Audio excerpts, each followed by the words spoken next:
ഗലാത്യക്കാർക്ക് എഴുതിയ ലേഖനം 6-ാം അധ്യായം. ചോദ്യം 1. ഗലാത്യ അധ്യായം 6 ആകെ വാക്യങ്ങൾ എത്ര? ഉത്തരം 18. ചോദ്യം 2. 6-ാം അധ്യായത്തിലെ ആദ്യത്തെ തലക്കെട്ട്. ഉത്തരം പരസ്പരം സഹായിക്കുക.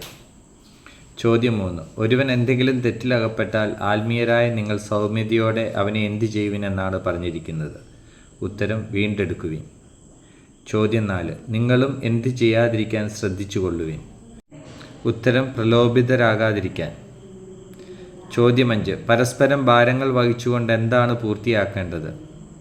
ഉത്തരം ക്രിസ്തുവിൻ്റെ നിയമം.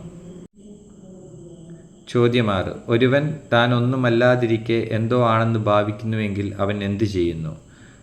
ഉത്തരം തന്നെ തന്നെ വഞ്ചിക്കുന്നു. ചോദ്യം 7. ഓരോ വ്യക്തിയും എന്താണ് വിലയിരുത്തേണ്ടത്? ഉത്തരം സ്വന്തം ചെയ്തികൾ. ചോദ്യം 8. ഓരോ വ്യക്തിയും സ്വന്തം ചെയ്തികൾ വിലയിരുത്തുമ്പോൾ എന്തിനുള്ള വക അവനിൽ തന്നെയായിരിക്കും? ഉത്തരം അഭിമാനിക്കാനുള്ള വക. ചോദ്യം 9. ഓരോരുത്തരും എന്തു വഹിച്ചേ മതിയാവൂ? ഉത്തരം സ്വന്തം ഭാരം. ചോദ്യം 10. തനിക്കുള്ള എല്ലാ നല്ല വസ്തുക്കളുടെയും പങ്ക് തൻ്റെ അധ്യാപകന് നൽകേണ്ടതാര്? ഉത്തരം വചനം പഠിക്കുന്നവൻ. ചോദ്യം 11. നിങ്ങൾക്ക് വ്യാമോഹം വേണ്ട, ആരെ നിങ്ങൾക്ക് കബളിപ്പിക്കാനാവില്ല എന്നാണ് പൗലോസ് പറയുന്നത്? ഉത്തരം ദൈവത്തെ. ചോദ്യം 12. ആരാണ് വിതയ്ക്കുന്നത് തന്നെ കൊയ്യുന്നത്? ഉത്തരം മനുഷ്യൻ. ചോദ്യം 13. സ്വന്തം ജഡത്തിനായി വിതയ്ക്കുന്നവൻ ജഡത്തിൽ നിന്ന് എന്താണ് കൊയ്തെടുക്കുന്നത്? ഉത്തരം നാശം. ചോദ്യം 14. ആരാണ് ആത്മാവിൽ നിന്ന് നിത്യജീവൻ കൊയ്തെടുക്കുന്നത്? ഉത്തരം ആത്മാവിനായി വിതയ്ക്കുന്നവൻ. ചോദ്യം 15. നമുക്ക് മടുപ്പ് തോന്നാതിരിക്കേണ്ടത് എന്തിന്? ഉത്തരം നന്മ ചെയ്യുന്നതിൽ. ചോദ്യം 16. നന്മ ചെയ്യുന്നതിൽ നമുക്ക് മടുപ്പ് തോന്നാതിരിക്കട്ടെ എന്ന് പൗലോസ് പറയാൻ കാരണമെന്ത്? ഉത്തരം മടുപ്പ് തോന്നാതിരുന്നാൽ യഥാകാലം വിളവെടുക്കാം. ചോദ്യം 17. ആകയാൽ നമുക്ക് അവസരം ലഭിച്ചിരിക്കുന്നത് കൊണ്ട് സകല മനുഷ്യർക്കും പ്രത്യേകിച്ച് ആർക്ക് നന്മ ചെയ്യണമെന്നാണ് പൗലോസ് പറയുന്നത്?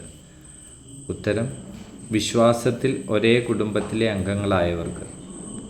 ചോദ്യം 18. ഗലാത്യ അധ്യായം 6-ന്റെ 2-ാമത്തെ തലക്കെട്ട്. ഉത്തരം അന്തിമ നിർദ്ദേശങ്ങൾ. ചോദ്യം 19. ശാരീരികമായ ഭാഗ്യകാര്യങ്ങളിൽ കൂടുതൽ ശ്രദ്ധിക്കുന്നവർ എന്തിനാണ് നിങ്ങളെ നിർബന്ധിക്കുന്നത്? ഉത്തരം പരിച്ഛേദന കർമ്മത്തിന്. ചോദ്യം 20. ക്രിസ്തുവിൻ്റെ കുരിശിനെ പ്രതി പീഡിപ്പിക്കപ്പെടാതിരിക്കാൻ വേണ്ടി മാത്രമാണ് അവർ അങ്ങനെ ചെയ്യുന്നത്. ആര്? ഉത്തരം പരിച്ഛേദന കർമ്മത്തിന് നിങ്ങളെ നിർബന്ധിക്കുന്നവർ. ചോദ്യം 21. പരിച്ഛേദനം സ്വീകരിച്ചവർ പോലും എന്ത് അനുസരിക്കുന്നില്ല? ഉത്തരം നിയമം. ചോദ്യം 22. നിങ്ങളുടെ ശരീരത്തെക്കുറിച്ച് അവർക്ക് എന്ത് ഭാവിക്കാൻ കഴിയേണ്ടതിനാണ് നിങ്ങളും പരിച്ഛേദരായി കാണാൻ അവർ ആഗ്രഹിക്കുന്നത്? ഉത്തരം മേന്മ ഭാവിക്കാൻ. ചോദ്യം 23. നമ്മുടെ കർത്താവായ യേശുക്രിസ്തുവിൻ്റെ കുരിശിലല്ലാതെ മറ്റൊന്നിലും മേന്മ ഭാവിക്കാൻ എനിക്കിടയാകാതിരിക്കട്ടെ. ആരുടെ വാക്കുകൾ? ഉത്തരം പൗലോസിൻ്റെ. ചോദ്യം 24. ലോകം എനിക്കും ഞാൻ ലോകത്തിനും ക്രൂശിക്കപ്പെട്ടിരിക്കുന്നു. ആരെ പ്രതി? ഉത്തരം നമ്മുടെ കർത്താവായ യേശുക്രിസ്തുവിനെ പ്രതി. ചോദ്യം 25. ഇനിമേൽ എന്നെ ആരും എന്ത് ചെയ്യരുതെന്നാണ് പൗലോസ് പറയുന്നത്? ഉത്തരം ബുദ്ധിമുട്ടിക്കരുത്. ചോദ്യം 26. ഞാൻ ശരീരത്തിൽ ആരുടെ അടയാളങ്ങൾ ധരിക്കുന്നു എന്നാണ് പൗലോസ് പറയുന്നത്? ഉത്തരം യേശുവിൻ്റെ. ചോദ്യം 27. നിങ്ങളുടെ ആത്മാവിനോടുകൂടെ എന്തുണ്ടായിരിക്കട്ടെ എന്നാണ് പൗലോസ് പറയുന്നത്? ഉത്തരം നമ്മുടെ കർത്താവായ യേശുക്രിസ്തുവിൻ്റെ കൃപ. ചോദ്യം 28. ഈ നിയമം അനുസരിച്ച് വ്യാപരിക്കുന്ന എല്ലാവർക്കും, അതായത് ഇസ്രയേലിന് സമാധാനവും കാരുണ്യവും ഉണ്ടാകട്ടെ.